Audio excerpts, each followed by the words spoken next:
तो हमारा आज का टॉपिक है work done in term of rectangular component of force and displacement. यानी कि इसमें हमने वर्क डन फाइंड आउट करना सीखना है जब जो हमारे फोर्स और डिस्प्लेसमेंट है वो आपके पास एक्स वाई जेड प्लेन में दिए होंगे। ठीक है, जैसे 3D प्लेन होता है ना, X axis Y axis Z axis वाला, उसमें वर्क डन हम फाइंड आउट करेंगे। तो जैसे देखो इस तरह से 3 एक्सिस होती है हमारे पास, आप लोगों को पता है, तीनों mutually perpendicular to each other होती है। तो इस तरह से हम शो कर देते हैं, ये जेड एक्सिस होगी हमारी, ये वाई एक्सिस होगी, और ये इधर हमारे पास एक्स एक्सिस होगी। ठीक है, अब देखो क्या करना हम लोगों ने, इसमें बोला है कि let a force F is applied on a body at origin. Origin पे कोई बॉडी है यहाँ पे, ठीक है, ओरिजन पे कोई बॉडी है जिसपे हमने कोई फोर्स लगाई एफ। ऐसे एज्यूम करो कि इस तरफ को कोई हमने फोर्स लगाई, तो इस फोर्स ने क्या करा, इस बॉडी को यहाँ से डिस्प्लेस कर दिया और मान लो इस पोजीशन पे पहुंचा दिया। ठीक है, फोर्स की वजह से इस पोजीशन पे पहुंच गई, और इस पोजीशन पे जो इसके कोऑर्डिनेट हैं, एक्स है, वाई जेड, तीन कोऑर्डिनेट होते हैं ना, एक्स वाई जेड, तो इस तरह से कोऑर्डिनेट है। तो अब हमें यहाँ पे वर्क डन फाइंड आउट करना है। तो डिस्प्लेस कितना हुई बॉडी थ्रू डिस्टेंस एस। ठीक है, और फोर्स दी है हमारे पास। तो देखो सबसे पहले हम इस डिस्प्लेसमेंट को लिख लेते हैं कि हमारी बॉडी कितना डिस्प्लेस हुई, जो एस है, इसकी पोजीशन वेक्टर के टर्म में इसको लिखेंगे, तो X is equal to X I plus Y J plus Z के।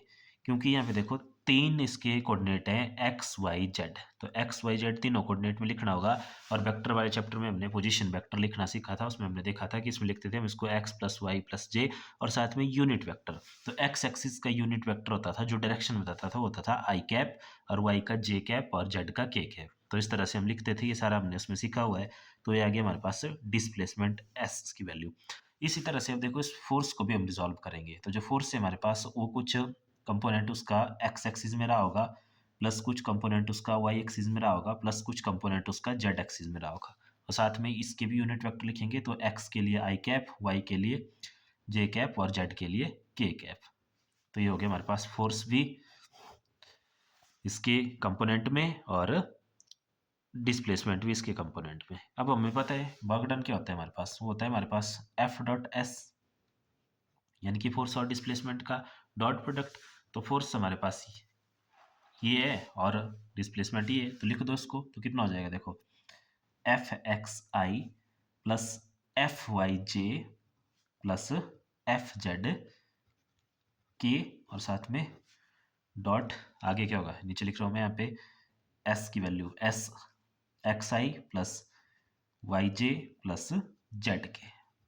ठीक है, तो इसको सॉल्व कर दो। अब डॉट प्रोडक्ट आपको लेने आता है, डॉट प्रोडक्ट में हम आई वाले को आई वाले के साथ मल्टीप्लाई करते हैं, जे वाले को जे वाले के साथ, के वाले को के वाले के साथ। तो देखो आई वाला इधर इधर है एफ एक्स, और इधर है एक्स, तो इसको एफ एक्स इंटू एक्स या एक्स इंटू एफ एक्स लिख सकते हैं। ठीक है, और प्लस आगे वाई वाले y of f y plus z वाले z of f x f z. इनको x into x x square मत कर देना, क्योंकि एफ एक्स नोटेशन ली हुई है हमने सिर्फ फोर्स के उस कंपोनेंट के लिए जो एक्स एक्सिस में है। ठीक है, और x यहाँ पे वो डिस्प्लेसमेंट वाला पार्ट है। तो ये आ गया वर्क डन। क्लियर है? अब देखो इसको एक एग्जांपल की हेल्प से समझते हैं, एक न्यूमेरिकल की हेल्प से समझते हैं, ज़्यादा क्लियर होगा आपको।